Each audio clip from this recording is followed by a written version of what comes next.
Disasters always feel far away, until they're not. But every headline is a wake-up call. From the wildfires in Hawaii to the deep freeze in Texas, recent disasters had one thing in common: people weren't ready. And it's not about bunkers or panic. Preparedness means covering the basics: power, clean water, communication, and a way to leave safely if needed. During the Texas freeze, homes lost heat and water for days. People were melting snow just to flush toilets and boil water for drinking.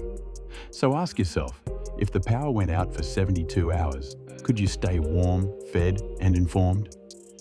Preparedness isn't about fear, it's about peace of mind. A go bag, a power bank, a plan to check in with loved ones. Every disaster teaches the same lesson. You can't control the crisis, but you can control how ready you are.